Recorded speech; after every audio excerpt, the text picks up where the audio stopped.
There is a city located on the coastal plains of Texas. It's called Houston. This city has been the center of business and commerce since its earliest days. The Allen brothers who founded Houston were themselves merchants and business-minded individuals.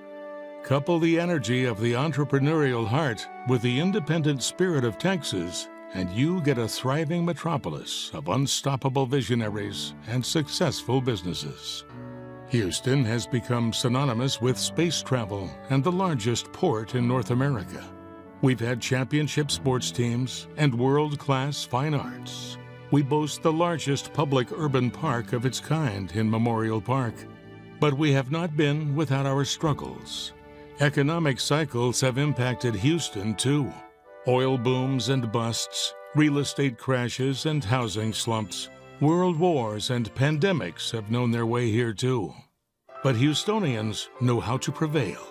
The same business spirit that fueled our forefathers is alive and well across the region today. In 1986, Houston was being hit with another economic downturn. Oil prices crashed and rig counts declined to record lows. Interest rates were high and real estate was crashing. A small group of business owners gathered. They each had their own long string of entrepreneurial success and the experience to go with it. They talked about being able to give back to the community that had been so good to them. Give back to Houston. They created Silver Fox Advisors. The vision was to build an organization ready and willing to coach, advise, and mentor small businesses. By helping small business grow, these men knew the city would benefit. Even in the face of a bad economy, Silver Fox Advisors began growing and delivering services to small business of all types. Collaborating with other organizations across the city helped nurture and mature the Silver Fox brand. Today, we provide our marquee program, the CEO Roundtable, which hosts over 200 small business owners in monthly peer-to-peer advisory forums. We have delivered thousands of hours of coaching and consulting one-on-one. We sponsor and host workshops for small businesses, helping owners and CEOs grow. The Houston business spirit is alive and well. We are Houston's premier organization for advising, consulting, and mentoring small business. We are the Silver Fox Advisors.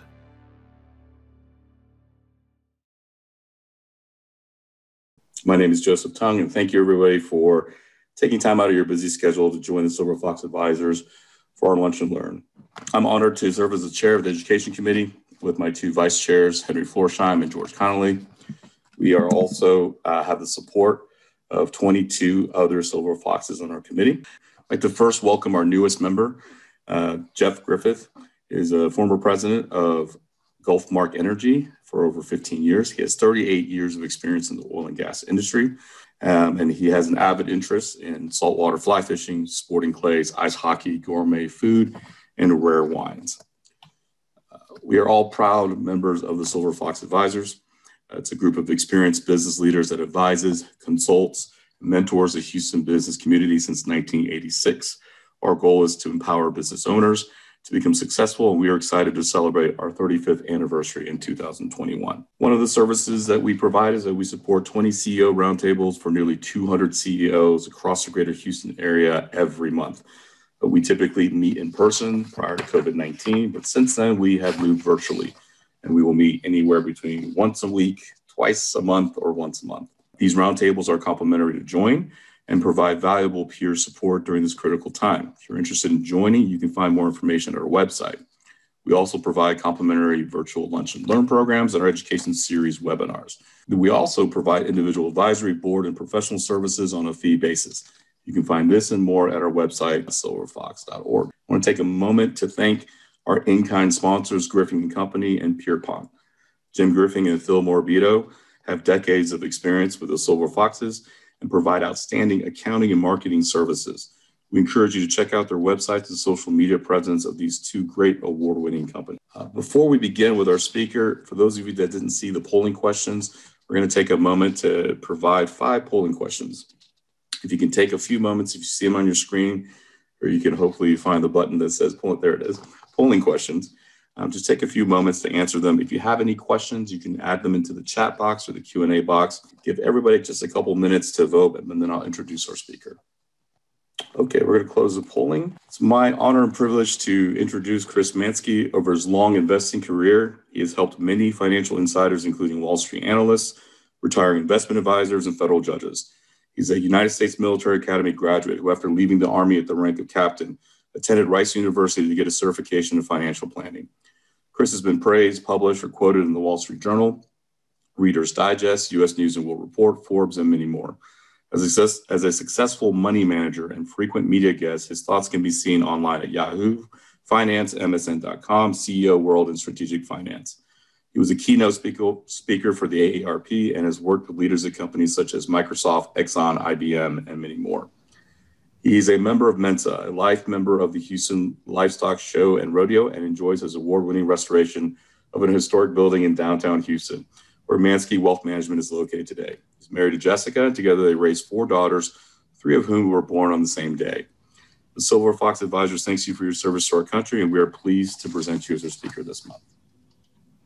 Yeah, thanks a lot. Really appreciate the introduction. I'd like to begin by thanking some of the members of the Silver Fox Group, President Donnie Roberts, Chairman Bill Herman, Vice President Doug Thorpe, yourself, Joseph Tung, you serve as the Education Committee Chair, your Vice Chairs, George Connolly and Henry Florsheim. I would also like to recognize Howard Rambin, who originally suggested that I speak today. So hopefully at the end of this call, he's still glad he stuck his neck out like that. So some quick housekeeping. There is a chat bar that is part of this Zoom call. Please feel free to write up your name, include a link to your social media. That way others on the call can scroll through the chat. They can see your info. Maybe you all can connect with the ones that make sense. I hope that helps to make this webinar even more productive or useful for each of you. Since this is a screen-focused webinar, it's fitting to start with a video. I'll have a real short video. I'm going to share my screen here. And I've done so many of these talks or webinars during the pandemic. I know that some of you are going to hear the video great, and some of you are not. But don't worry, it's just a few seconds, and the audio is not even important. So I'll move to that right now. Go ahead and take a glance. Square. Good guess, but wrong.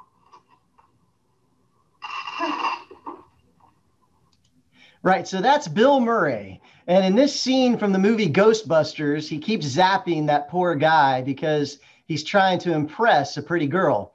Ghostbusters was a major blockbuster movie, and I wonder how many of you all knew that that scene was inspired by a real-life experiment. In today's talk, I'm going to tell you the quick story of that experiment, and I'll explain the horribly negative results that society typically gets from it. Then I'll turn all that on its head, and I'll show you that the cup is actually half full. And lastly, I'll explain how you can use this knowledge to your advantage. This is really a fascinating story, and it's particularly appropriate for the Silver Fox Advisors. So let's go ahead and get started. This is Stanley Milgram. This is the social psychologist who conducted the experiment I'm about to describe. He was the second of 3 children in a working class family in the Bronx, and he ended up doing his graduate studies at Harvard University. After getting his PhD at Harvard, Milgram accepted a position at Yale University, and I'm sharing all of this to explain that Milgram operated at the world's highest level of education and examination. So it is worthwhile to take a look at what he accomplished with his experiments. Okay, so this is where it gets interesting. This is a picture of people accused of acts of genocide at the World War II trials in Nuremberg.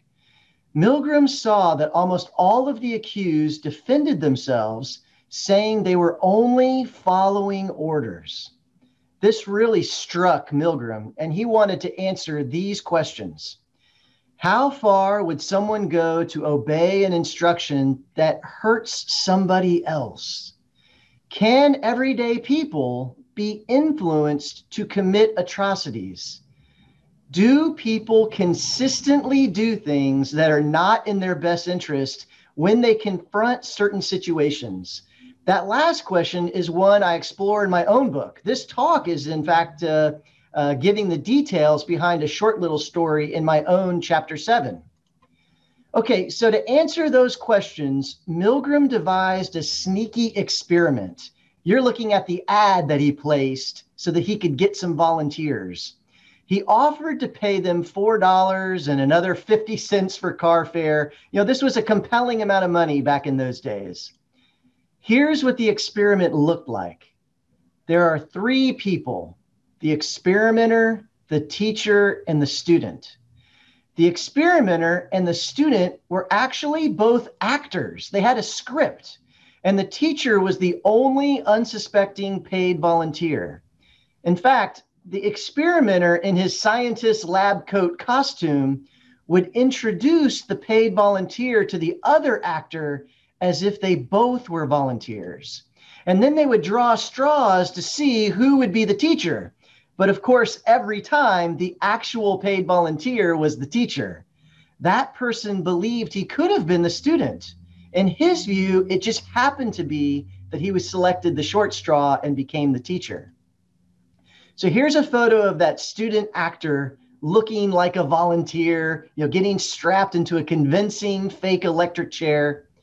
The 3 people were in 2 separate rooms in the Yale Interaction Laboratory, and the paid volunteer could not see the student actor on the other side of the wall. This photo shows us the unsuspecting teacher who has what appears to him to be an electric shock generator with a lot of switches and buttons. His job was to test the student actor through an intercom, and when the student got something wrong, he had to shock him, just like Bill Murray did in the movie Ghostbusters. This is the contraption the paid volunteer operated. What's more, he had to increase the level of shock each time. Okay, there was no actual electrical shock, but the volunteer thought there was. Those switches went from 15 volts, labeled a slight shock, to 450 volts, which the teacher saw labeled as danger, severe shock. And of course, the student actor gave mainly wrong answers on purpose. Milgram's actors had a script so that every interaction with every new volunteer was exactly the same. So here's an example.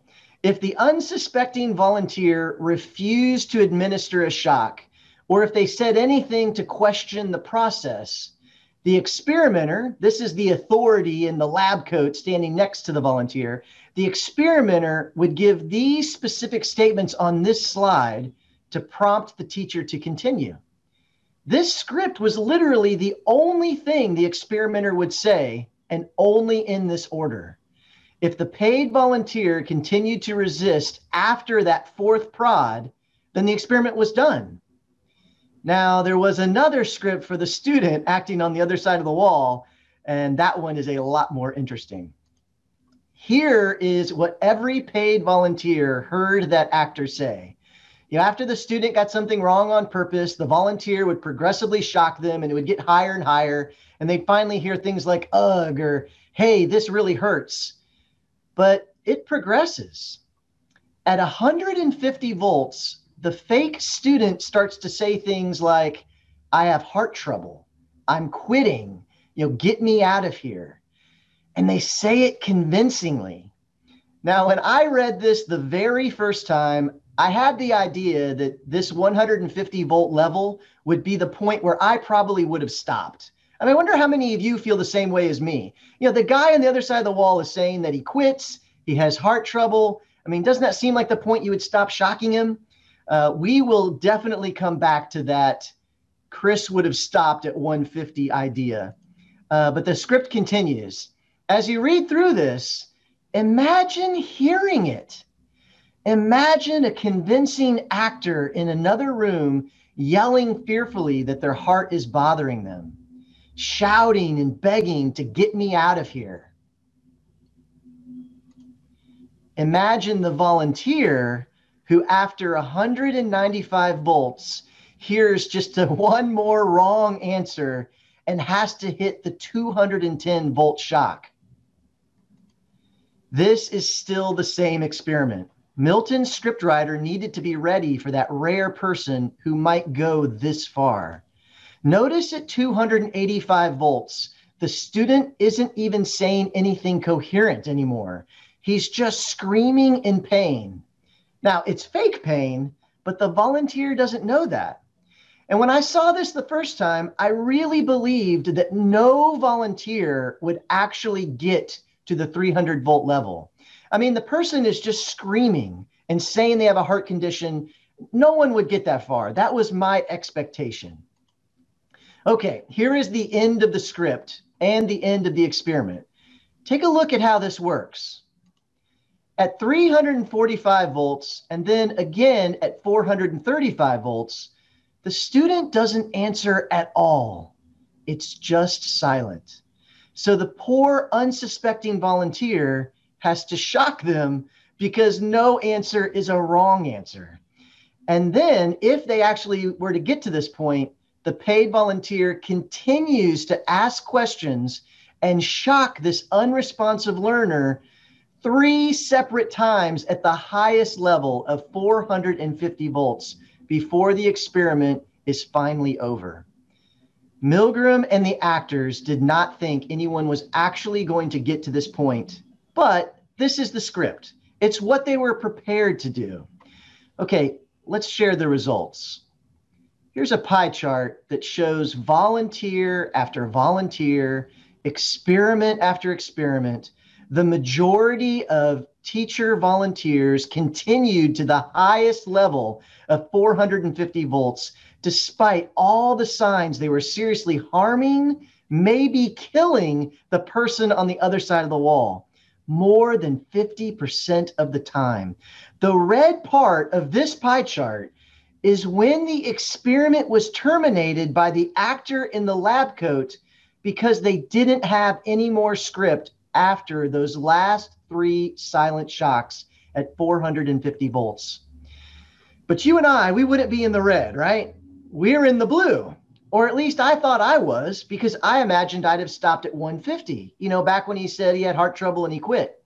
You remember all that screaming at 285 volts. I mean, you and I definitely would not have gone past 285 volts. This next slide is really depressing because sadly, that's not what the data says.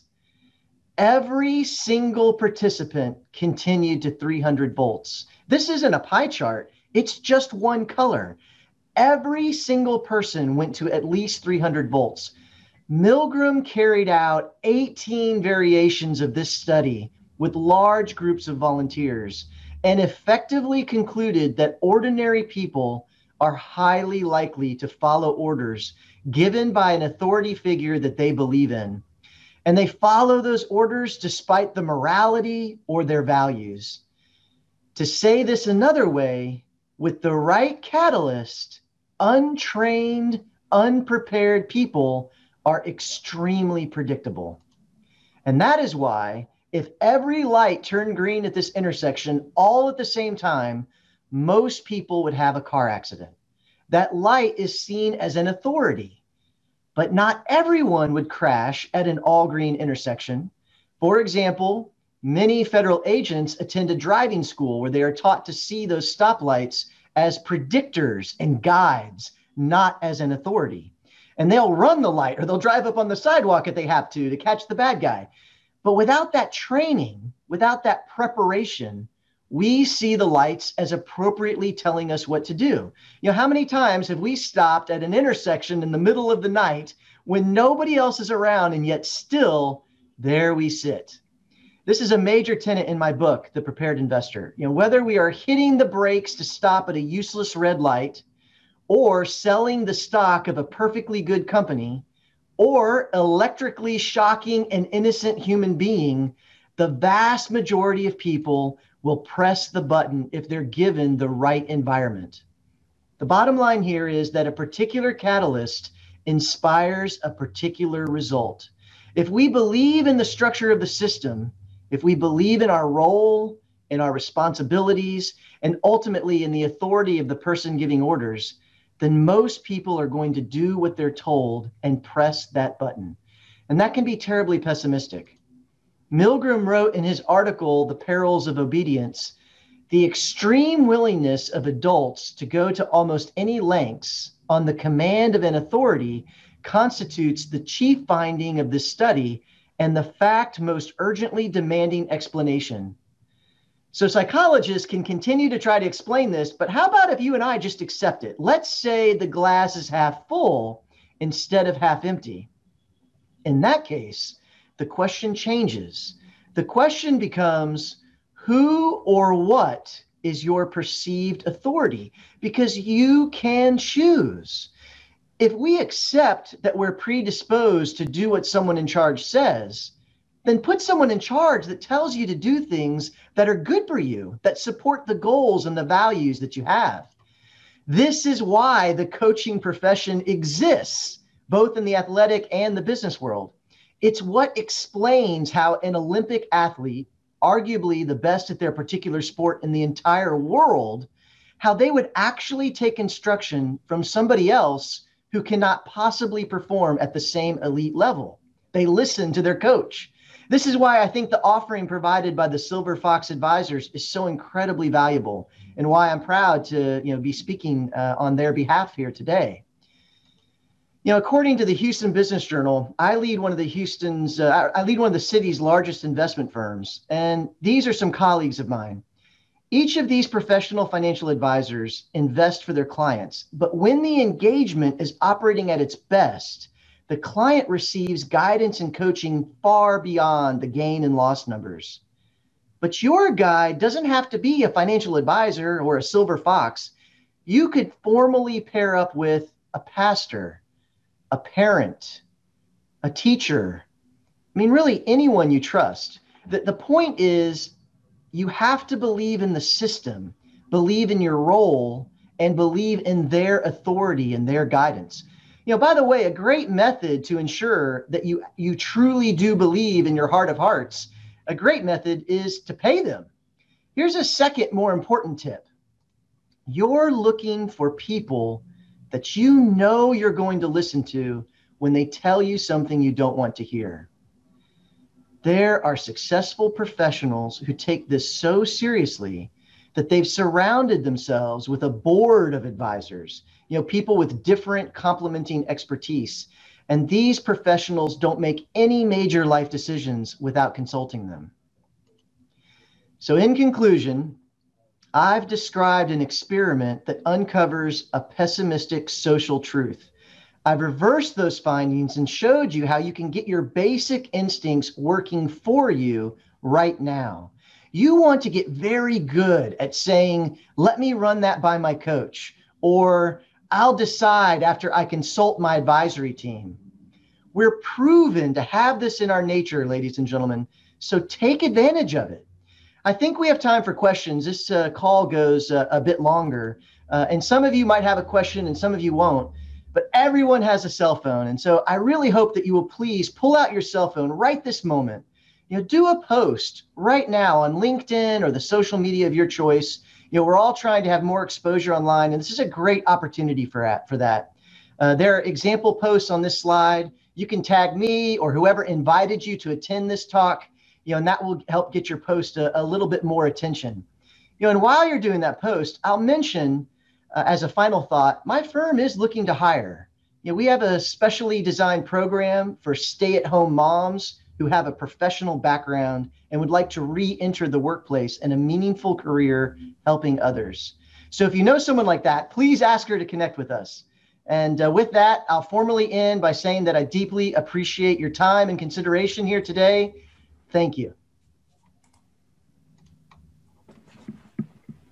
Thanks, Chris. I'm going to let you leave that slide up. Well, maybe not. I was going to say you can leave the slide up unless it's part of the thought experiment and we're all going to get zapped with 450 volts. No. Happy to share it. And also to encourage people to, this is different than our normal format. We don't utilize the chat room in the same way. We don't do social media. And I think it's a good exercise to partake in. I don't have any formal Q&A questions so far. I've got a thumbs up, looking great, and some warm thoughts, but mostly we have people posting things in the chat about their contact information, but nobody has any questions yet for you. So I'll start it off as the role of the host that can't seem to operate the sound on the video. Good job on that Ghostbusters video too. So in addition to the idea of having a coach who you listen to, it's kind of counterintuitive though, right? So if you're the best in the world at what you do, let's say a professional athlete, why would you hire somebody that isn't as good as you and then listen to them and surround yourself with people like that? It seems very counterintuitive, as opposed to what's more obvious is let me follow orders because I was told to do something and I trust that that person is correct. How do you trust somebody that isn't as quote unquote qualified as you? Well, it's a different answer for each person. And that's where we go back to, do you believe in your role and do you believe in the structure of the system that you're in? That Olympic athlete, they would never take instruction from me. There's no way. It doesn't matter how much I try to tell them that I have something meaningful to share. I'm not qualified in their mind and neither in my mind. But they have in their idea and their training and experience in the sport, they have an idea of what is needed from their coach and what is expected from their coach. And when they select that person to fill that role, it's now starting to look a lot like the experiment that Milgram conducted, where they have a role, they have a job, and separate from that job is somebody telling them what to do. It's just that they're telling them to do the thing that they want to do, as opposed to there's somebody telling us to do something that we don't want to do. We didn't have time, I think, for all of the information about the teachers in that experiment. But as a quick summary, almost every one of them had major problems emotionally as a result of the experiment. Sweating, really difficult for them to press the button again. And those prods that you read, just those 4 simple statements was all it took to, keep them going. Well, as you can imagine, in addition to asking questions about how to select a financial advisor or coach, we've also got the requisite, what should we be doing in the down market today? So that question's posed to you, Chris. Sure. Well, so the down market today question, it's an odd one to get right now, and I'm really happy to hear it because most people are talking about how the market is so high, and they're talking about how their portfolios are a bit larger than, for example, the summertime last year. So hearing about what to do in a down market, that says to me this person is looking ahead. We're also looking ahead.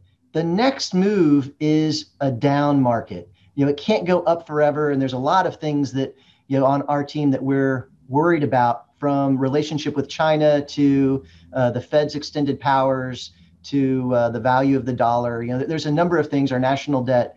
But to give a quick, short answer to what to do in the down market is to prepare for it right now. Know that it's coming. And so what can you do to prepare for it? Maybe you have an advisor and you want to have that conversation with them, or you don't, and you might want to do some reading or do some real thought-provoking written exercises alone with yourself about, what is your reaction to your portfolio changing in value? What is your reaction to the income that you're getting from the portfolio changing? Be ready for the down market.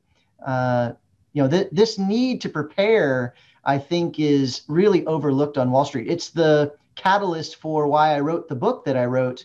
The story that we hear so often is, stay the course, don't make changes. The crisis is here. You don't want to rock the boat. It'll pass. We'll get through the other side. This is a common story that we've all heard. But when you really look at what is happening with the market and how these crises, different types of crises, affect it, the story is much more in depth and a lot more interesting. And you can prepare. Absolutely, you can. We got 2 follow-up finance questions in the Q&A. The first is, what's your view of the GameStop debacle and the way it was instigated on online platform? Is it a sign of the times? Is it a concerning emerging trend? And the follow-up to that is now the time to add some bonds to your portfolio? Okay, so the first question about GameStop. So I don't think that it's a disturbing trend to me. I think that our system is set up to be an auction style market. It has been, that is no change. When people all have the same idea about something, it will inflate, create a bubble. And then when they change their mind, they might be left holding the bag and things deflate. That is a part of the system, the ups and the downs. We create it as more and more of us start thinking the same way.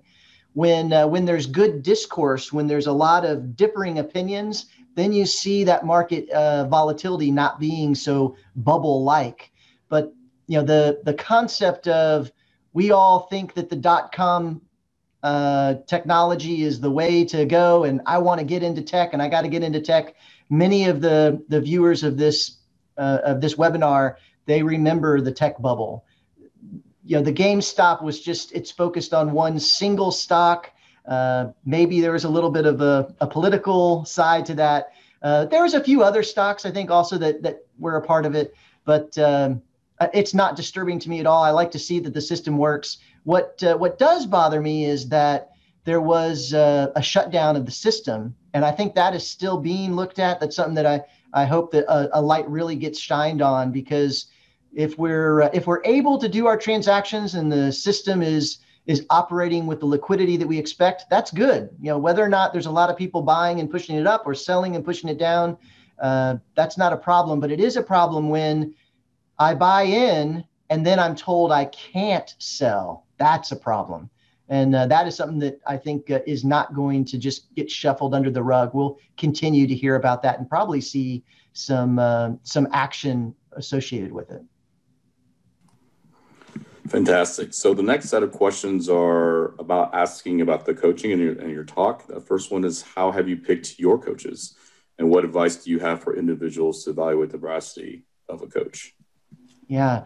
Well, so my very first honest to goodness coach in life, where I had selected them and they were willing to work with me, was my first battalion commander in the military.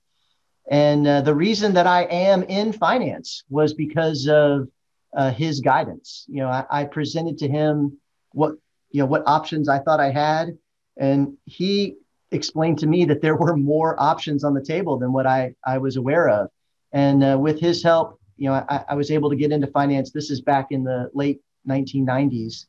But over the years, for me, I think it's been my own desire to help people. It gets returned to me, and those relationships turn into a real affinity, a real respect for their expertise, and a real desire to be useful to them. And you see that vice versa.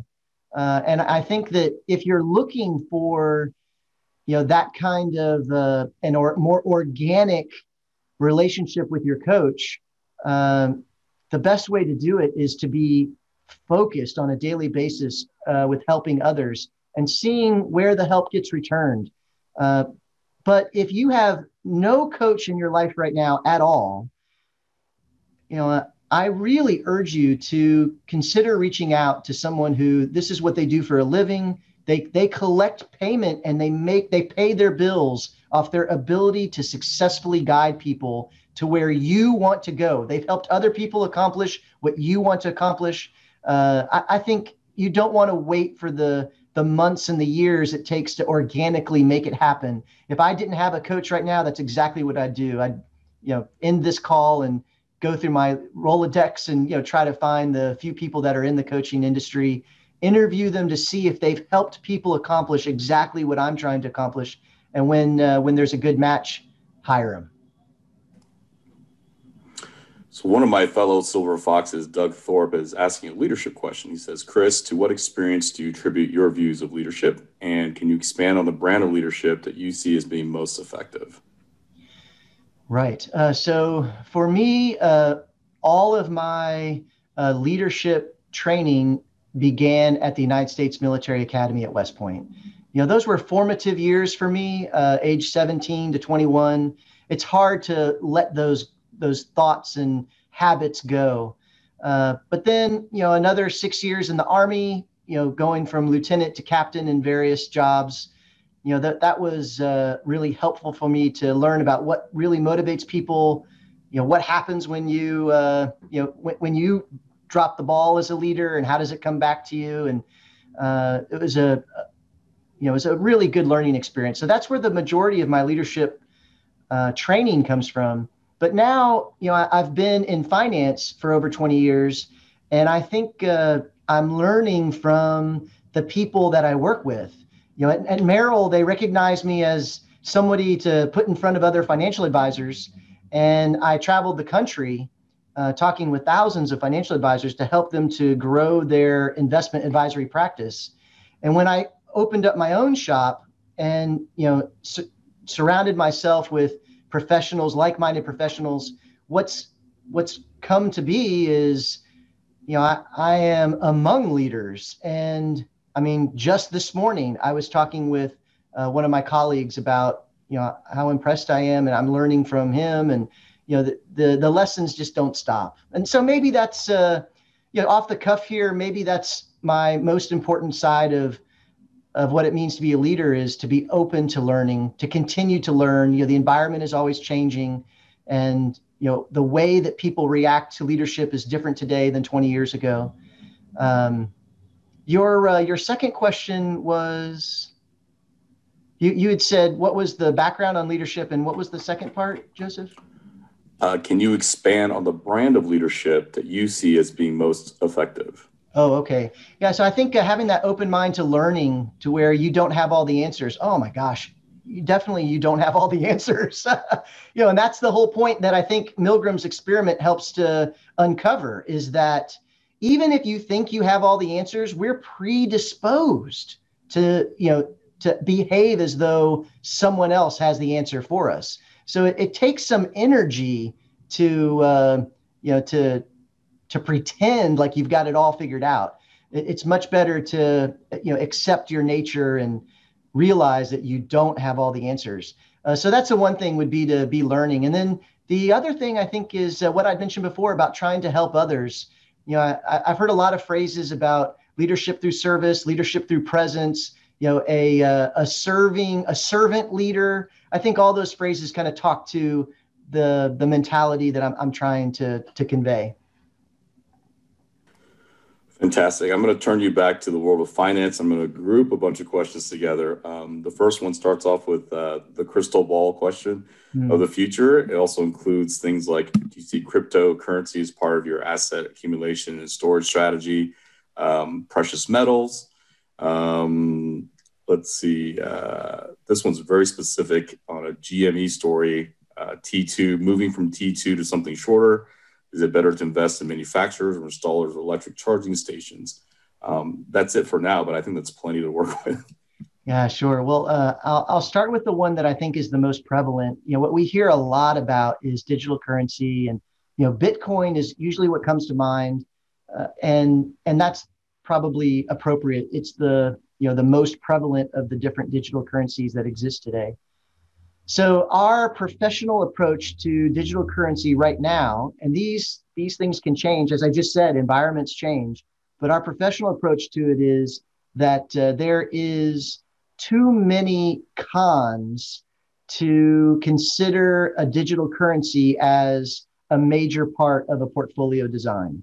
Now, that's the fancy way of saying, if you want to dabble in digital currency, I mean, why not? Go for it. You're dabbling. That there are some serious cons to the equation, but at the same time, a lot of people are getting on board, and there could be upside there that you could get a little bit of profit.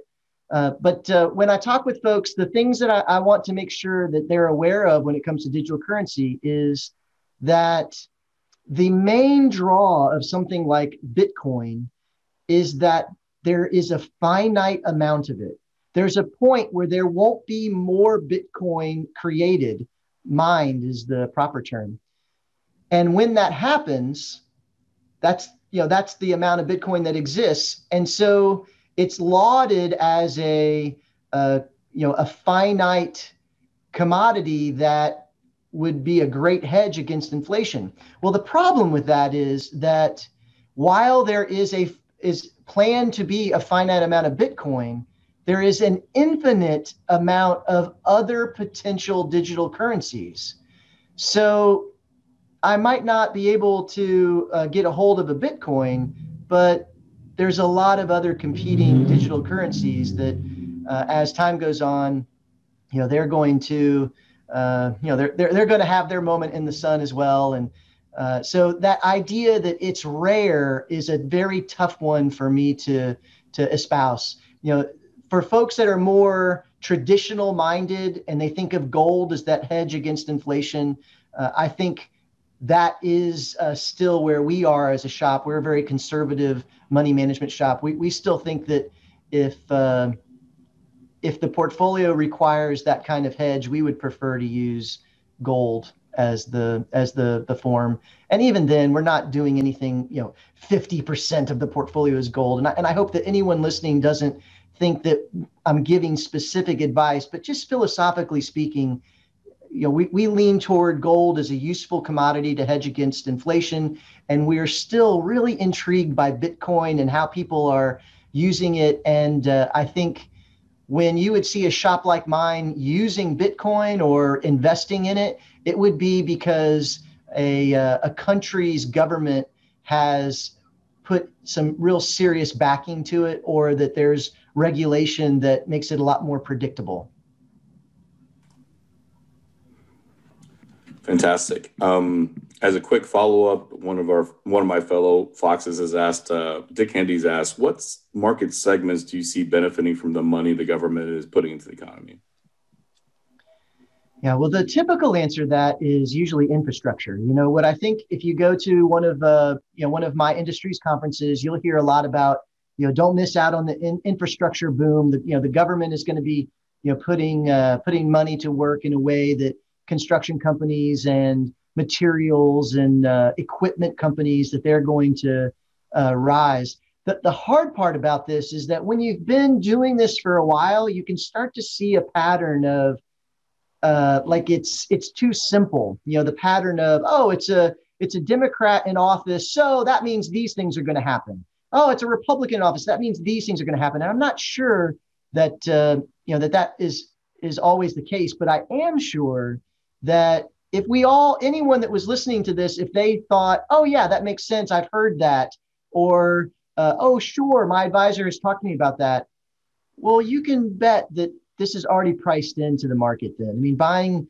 today into the areas that are typically talked about for the government putting money into the economy, that's probably already priced in. To mention another side of this that I don't hear too many people talking about, there is some real problems right now with the U.S.-China relationship. And China's island building in the South China Sea, it creates a foundation. I'm not saying that we're going to war. I certainly don't want to sound like the sky is falling, but there's a foundation here for conflict that cannot be ignored by anyone with a real interest in global affairs. My classmates from the academy, these are West Point graduates. They've now been in the service. Those that stayed in, they're now 1-star generals, 2-star generals, and when I'm talking with them, the only thing that they are interested in is U.S. China and crypto security issues. I mean, that's it. If it's not cybersecurity or China, then maybe they're doing something fun like the Space Command or something. But those are the two big things. And so, thinking about that, just the other day we were looking at defense companies and industrial companies that support the nation's defense.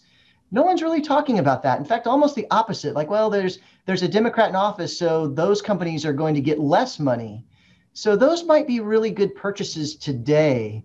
When they're needed in the future, you might be glad you made the purchase now.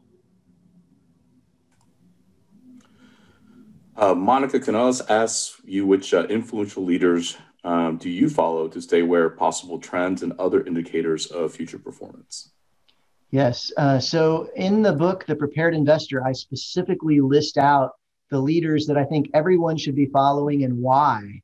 And, for me, I've got kind of two different lists of leaders. There's the ones that I put in the book that I'm trying to tell people, here's how you be prepared. And those are, for example, like the leaders of any country that has nuclear capability. You'd want to follow and know what those leaders are saying and doing. So it's a list kind of like that. But personally speaking, I have a few more people that I put onto the list, and I always get a chuckle because if I share that list, somebody's going to say, "Is that Oprah Winfrey is on your list?" And yeah, she is. I think she's had some really, really great, kind, good things to offer to society. So hopefully, that gives you a chuckle at me. Well, Pat Dolan wants to thank you for being their financial coaches. And we got one more question from my fellow Fox. He says, are you aware of what you describe as being used in any famous trials? I'm guessing other than the Nuremberg trials, where the defendant's attorneys use the concept that you describe as, just following orders. Are you aware of any other trials, famous trials? Yeah, I am not aware of any. And the reason that I tend to think that there aren't any is because it was an unsuccessful defense. That was the thing that I think sparked the question in Milgram's mind, is that they all just keep coming up saying the same thing and it's getting them nowhere. Why would they keep doing this? Is it real? Could they really feel that they're just following orders? And it really perplexed him. And so that's what led to, he spent over a decade of his professional life trying to get to the bottom of what is real here? What is it? And I don't think that you would find people using the defense, I was just following orders, because it's not acceptable, to the jury. I agree. And I was also tempted to put up a disclaimer on your behalf that you were not providing financial advice and all that good stuff, but I'm glad you covered it. One more question. Do you think the real estate market will start taking some hits because so many people are working from home? Well, so the way that I look at real estate is that it's not a liquid market. Like, you can't just buy and sell homes on the exchange and every second of the day, we have a good idea of what a home is worth. So there's a lot more analysis, and the local knowledge of a particular community or region can make a big difference when it comes to profit. But the big trends in my mind are that, while interest rates are low and the dollar is plentiful, real estate will continue to appreciate in value. And as interest rates rise, and if there's any kind of constriction to the money supply, then we'll see real estate start to go the other way. There's still a lot of amazing stories of making big money in real estate with multifamily, with even just with residential homes, like in areas like Austin. I think the last time I looked, the Austin market was a double-digit profit just in the last 6 months. So there is maybe some support of the idea that real estate's starting to peak out, and that the next move is people being left holding the bag. More questions are rolling in. One of my fellow Foxes, David Nierberger, comments says, as we've been listening to you, the 10-year bond rate has risen to 1.5%. Are you concerned? Yes, yeah, I sure am. So there's a great book that I would recommend anyone who's interested in reading about a debt crisis and how a nation's debt and trade surplus or deficit with other countries affects our Fed's decisions. Where we are now with the bond market, it is really an interesting time, maybe interesting in a negative way. It's nearly impossible to get any meaningful yield from a bond without paying the kind of premium that when the bond matures, you're going to say goodbye to some of that principal.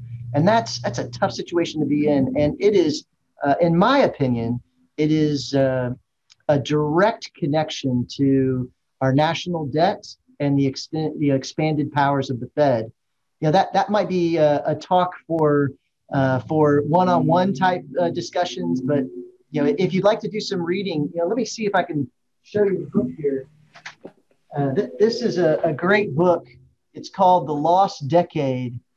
And The Lost Decade is written by a couple real smart folks. But if you look up Lost Decades on Amazon, you can really get some interesting insight into, man, I'm going to loan the government money for 10 years. I'm only going to get 1.5% per year.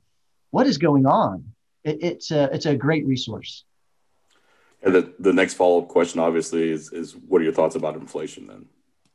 I think that inflation is something that we have not had to worry about for a little while in any meaningful way. The next step is we're going to have to worry about it.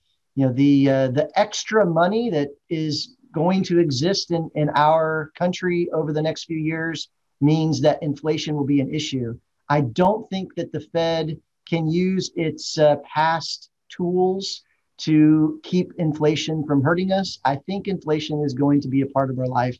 And it's not something to be scared of. Please don't take this like, oh gosh, inflation, we've got to go out and buy gold. No. That is definitely the people that love gold and have issues with the current affairs of the United States. No, this is still a great country. I have been all over the world. This country is a great place and our systems are fantastic, but they're not perfect. And there is no such thing as a perfect system. There's going to be the ups and the downs. And the next move for us inflation wise is we're going to deal with inflation.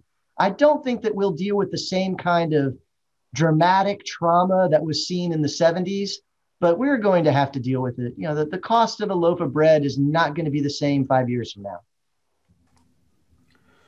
I think we're going to take the last question. It's from Elliot Whitney. Asks, your comment about learning from your colleagues in the midst of a typical workday is compelling. When you think about who you surround yourself with, either your team or your advisors, any tips you have about what you look for in others? Yes. So it's hard to know what is in somebody's heart. It's hard to know from an interview really what their predisposition is. I've learned from some really smart professionals like the coach that was just mentioned earlier. Her name's Pat Dolan. But I've learned about how questionnaires and surveys can help us to see what type of a person that you are before you get hired. But even then, sometimes those matches don't work out. So for me, the thing that matters most is the phrase grit as defined by Angela Duckworth. Dr. Duckworth did a lot of work actually at the United States Military Academy looking at what permits people to say they're going to stay the course, what allows someone to stick to it despite the distractions, despite the hardships. And that really is the main thing that we're interested in. We can teach everything else, but if they're going to stay the course and get through whatever bad things or good things come their way without it derailing them, to us, we prize that. Really, I think alongside integrity, sometimes it's easy to forget the importance of doing the right thing regardless of who's looking. So I would mention integrity because it needs to be mentioned, but my more interesting answer is grit, and I encourage everyone to read Dr. Angela Duckworth's book of that name. Fantastic way to end. Let's see.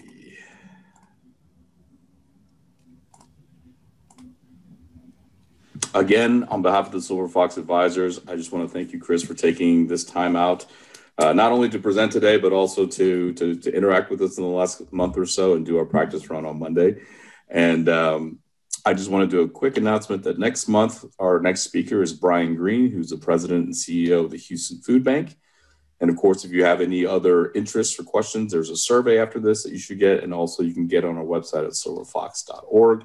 I think we have a couple minutes left. Chris, if you want to say anything left, feel free. Oh, thanks a lot. Well, I think I'd just like to say thanks to all the folks who, they put their information in the chat bar. They attended this talk. Many of them are names I recognize and people I really like, and I appreciate the support a lot. Thank you, Chris. Everybody have a wonderful day.